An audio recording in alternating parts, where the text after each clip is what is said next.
សុស្ដីអ្នកនរគ្នាខ្ញុំគីមឈីថ្ងៃនេះខ្ញុំតែងខ្លួនបែបកូនខ្មែរបុរាណយើងហ្នឹងហើយជិះស៊ីក្លូទៅមើលការរៀបចំដេក័រនៅសង្គ្រាមព្រះភ្នំដើម្បីត្រៀមទទួលបងប្អូនភ្ញៀវទេសចរជាតិនិងអន្តរជាតិនៅថ្ងៃសង្គ្រាមព្រះភ្នំយើងខាងមុខនេះអញ្ចឹងបើចង់ដឹងថាការរៀបចំតុបតែងដេក័រសង្គ្រាមព្រះភ្នំឆ្នាំនេះមានអ្វីប្លែកតោះទៅតាមដានជាមួយខ្ញុំទាំងអស់គ្នា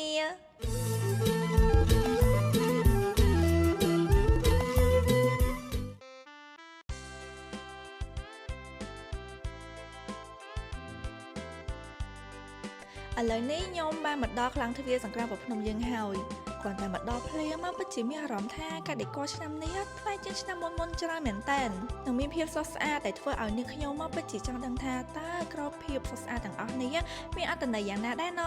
សួរបងចាញ៉ាំសួរអូនចាបងប្អូនអាចសុំសួរបងឥឡូវកំពុងតែធ្វើអីបានអត់បងកំពុងធ្វើផ្ការំដួលអូបងកំពុងធ្វើស្លឹកផ្ការំដួលបងចាបងអញ្ចឹងបងធ្វើទាំងស្លឹកទាំងផ្កាមែនឬក៏យ៉ាងម៉េចដែរបងចាធ្វើ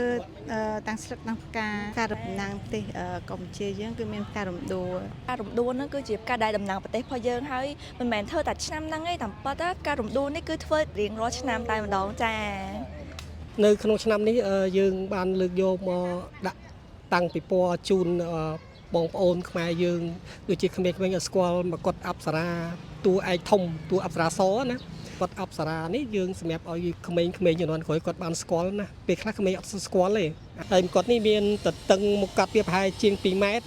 កម្ពស់ពីជើងសក់ឡើងដល់កម្ពស់ប្រហែល75ម៉ែត្របាទរូបនីមួយៗវាមានអត្ថន័យនឹងតំណាងឲ្យវប្បធម៌ជាតិខ្មែរយើងបាទដូចជាមកុដអប្សរា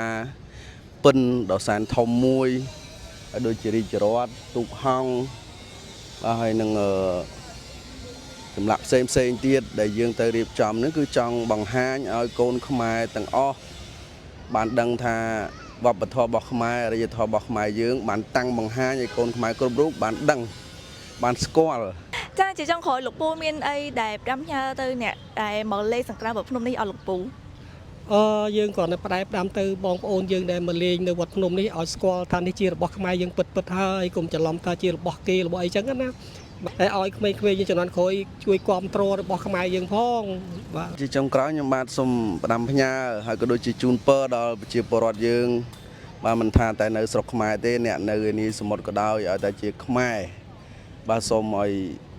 រកទទួលទានមានបាននិងមានសុខសំណាងល្អបន្ទាប់ពីជួបបងដែលជាអ្នករៀបចំដេក័ររួចហើយខ្ញុំពិតជាកោតសរសើរនៅការខំប្រឹងប្រែងរបស់គាត់មែនតើគឺថាគាត់ធ្វើយ៉ាងណាឲ្យបានហើយមកសង្គ្រាមព្រះភ្នំយើងខាងមុខនេះអញ្ចឹងដើម្បីជាកម្លាំងចិត្តដល់ពួកគាត់ដែលខិតខំប្រឹងប្រែងធ្វើការនៅក្រៅកម្ដៅថ្ងៃដ៏ក្តៅមួយនេះគឺថាខ្ញុំបាននាំយកទឹករ៉ែធម្មជាតិកាយាដើម្បីផ្ដល់ភាពត្រជាក់ឲ្យពួកគាត់មានកម្លាំងធ្វើការបន្តទៀតផងដែរអញ្ចឹងអ្នកនរគ្នាកុំភ្លេចមកលេងសង្គ្រាមព្រះភ្នំផងណាជំរាបលា